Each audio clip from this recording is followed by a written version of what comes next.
Hello guys, എല്ലാവർക്കും എൻ്റെ പുതിയ വീഡിയോയിലേക്ക് സ്വാഗതം. അപ്പോൾ ഞാനിന്ന് ഉണ്ടാക്കുന്നത് കൂന്തൽ നിറച്ചതാണ്. അപ്പോൾ കൂന്തൽ നിറച്ചതിൻ്റെ ഷോർട്ട് വീഡിയോ ഞാൻ ഇട്ടിട്ടുണ്ട്. ലോങ് വീഡിയോ ഇടുന്നതെന്ന് വെച്ചാൽ ഇതെല്ലാം അളവും കാര്യങ്ങളും ഒന്നും ഡീറ്റെയിൽ ആയിട്ട് പറയാമല്ലോ എന്ന് ചെയ്യാം. ഷോർട്ട് വീഡിയോ ആകുമ്പോൾ ചുരുക്കിയല്ല പറയുന്നുള്ളൂ.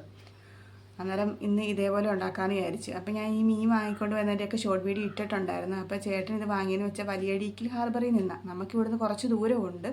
എന്നാലും ചേട്ടനുള്ളപ്പോൾ ഇടയ്ക്ക് ഇതുപോലെയൊക്കെ ഒന്ന് പോകും. അപ്പോൾ നമുക്ക് നല്ല പച്ച മീൻ കിട്ടുകയും ചെയ്യും. അവിടെ പോകുമ്പോൾ വലിയ വിലയൊന്നും ആകത്തുമില്ല. നമ്മുടെ ഇവിടെയൊക്കെ കൊണ്ടുവരുമ്പോൾ വലിയ വില കൊടുക്കണ്ടേ, അങ്ങനെ അതുപോലെ പച്ചമീനും ആയിരിക്കത്തില്ല.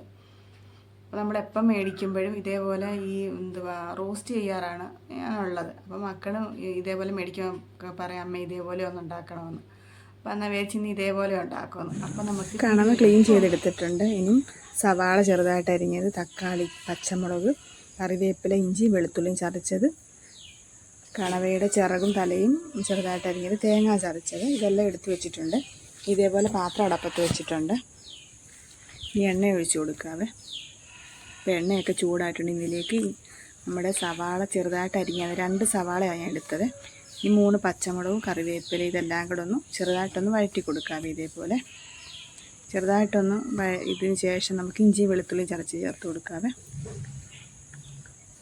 അപ്പോൾ ഇഞ്ചിയും വെളുത്തുള്ളിയും ചതച്ചത് കൂടി ചേർത്ത് കൊടുക്കുക. ഒരു ചെറിയ കഷ്ണം ഇഞ്ചിയും കുറച്ച് വെളുത്തുള്ളിയും കൂടെ മിക്സിയിലൊന്ന് ചതച്ചെടുത്തതാണ്, അത് ചേർത്ത് കൊടുത്തിട്ടുണ്ട്. ഇത് നന്നായിട്ടൊന്ന് വഴറ്റി കൊടുക്കാം. വഴണ്ട് വന്നതിന് ശേഷം നമുക്ക് പൊടികൾ ചേർത്ത് കൊടുക്കാവേ.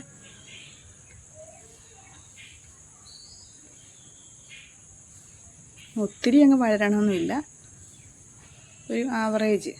അപ്പോൾ ഇതേപോലെ ഒന്ന് വഴണ്ടിട്ടുണ്ട്. ഇനി ഇതിലേക്ക് പൊടികൾ ഒരു 3/4 ടീസ്പൂൺ മല്ലിപ്പൊടിയാണ്.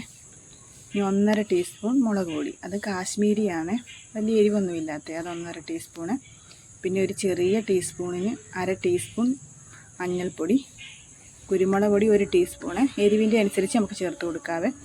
ഗരം മസാല പൊടിച്ചത് ചെറിയ ടീസ്പൂണിന് 2 ടീസ്പൂൺ ചേർത്ത് കൊടുത്തിട്ടുണ്ട്. ഇനി ഈ പൊടികളൊക്കെ ഇതിൻ്റെ പച്ചമണം ഒന്ന് മാറാനായിട്ട് നമുക്കിതേപോലെ ഒന്ന് മൂപ്പിച്ചെടുക്കാവേ.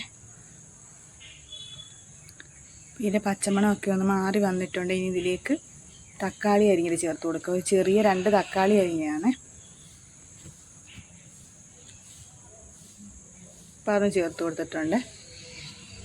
ഇനി ഇതിലേക്ക് തേങ്ങ മിക്സിക്കകത്ത് ചതച്ചെടുത്തതാണ്, കുറച്ച് തേങ്ങയുള്ളേ, അത് ചതച്ച് ഇതിലേക്ക് ചേർത്ത് കൊടുത്തിട്ടുണ്ട്. ഈ കണവയുടെ തലയും വാലും കൊണ്ടത് ചെറുതായിട്ട് അരിഞ്ഞാണ്, അതും ഇതിലേക്ക് ചേർത്ത് കൊടുത്തിട്ടുണ്ട്. എന്നിട്ട് നന്നായിട്ടൊന്ന് ഇളക്കി കൊടുക്കാവേ. ഇനി ആവശ്യത്തിന് ഉപ്പ് കൂടി ചേർത്ത് കൊടുക്കാം നമുക്കിതിൽ. ചെറുതായിട്ടൊന്ന് ഇതേപോലെ ഇളക്കി കൊടുക്കാം. ഇതേപോലെ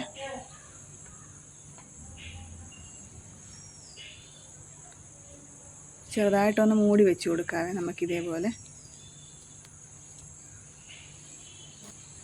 വലുതായിട്ടൊന്നും കുക്കാവണമെന്നില്ല, ചെറിയ ആവി വേവിക്കാനുള്ളതല്ലേ. അപ്പോൾ ഇതേപോലെ ഇതെല്ലാം ഒന്ന് വെന്ത് വന്നിട്ടുണ്ട്. ഇനി തണുക്കാനായിട്ട് നമുക്ക് മാറ്റി വയ്ക്കാവേ. ഇതെല്ലാം തണുത്ത് വന്നിട്ടുണ്ട്. ഇനി ഇതേപോലെ കണവയിലോട്ട് ഇതെല്ലാം നമുക്ക് ഫില്ല് ചെയ്ത് കൊടുക്കാവേ. ചെറിയ സ്പൂൺ എടുത്തിട്ട് അത് വെച്ച് നമുക്കിതേപോലെ ഇത് മൊത്തം നിറച്ചതിന് ശേഷം നമുക്ക് ടൂത്ത് പിക്കോ ഇതേപോലെ ഈർക്കിലോ വെച്ച് ഇതൊന്ന് ഇതേപോലെ അവിടെ കുത്തി കൊടുക്കാം. അപ്പോൾ മസാലയൊക്കെ അതിനകത്ത് തന്നെ ഇരിക്കും, പുറത്തോട്ട് പോകത്തക്ക രീതിയിലാണ്.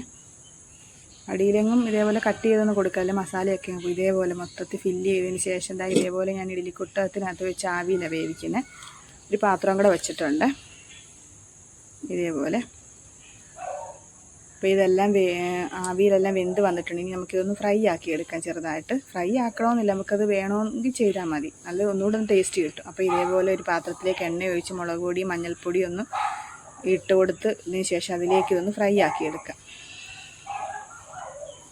ഒരു ശകലം ഉപ്പ് പൊടിയും കൂടെ പൊടിക്കകത്ത് ചേർത്ത് കൊടുക്കുക. അതെല്ലാം കൂടി ഇട്ടൊന്ന് മിക്സ് ആക്കിയതിന് ശേഷം ഇതേപോലെ നമ്മുടെ കണവ ഇട്ട് കൊടുക്കാവേ. ഇപ്പം കറിവേപ്പില കൂടി ചേർത്ത് കൊടുത്തിട്ടുണ്ട്. ഇനി നന്നായിട്ടൊന്ന് ഇളക്കി കൊടുക്കാം.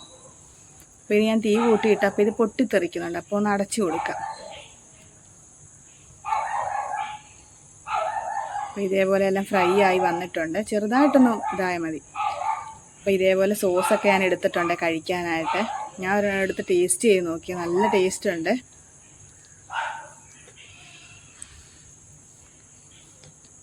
അപ്പോൾ കുറച്ച് നേരം മക്കളെടുത്തുകൊണ്ട് പോയി.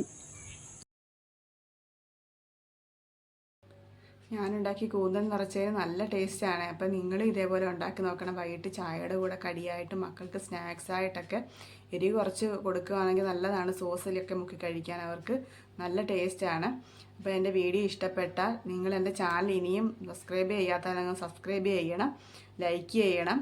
അപ്പോൾ എന്തെങ്കിലും അഭിപ്രായങ്ങളൊക്കെ ഉണ്ടെങ്കിൽ അത് അറിയിക്കണം. അപ്പോൾ എൻ്റെ ഈ കുക്കിങ്ങിൻ്റെ വീഡിയോ മാത്രമല്ല, ആയിരുന്നു എൻ്റെ വീട്ടിലെ കൊച്ചു കൊച്ചു വിശേഷങ്ങളും എല്ലാം ഞാൻ ഷോർട്ട് വീഡിയോയിലൂടെ പങ്കുവയ്ക്കാറുണ്ട്.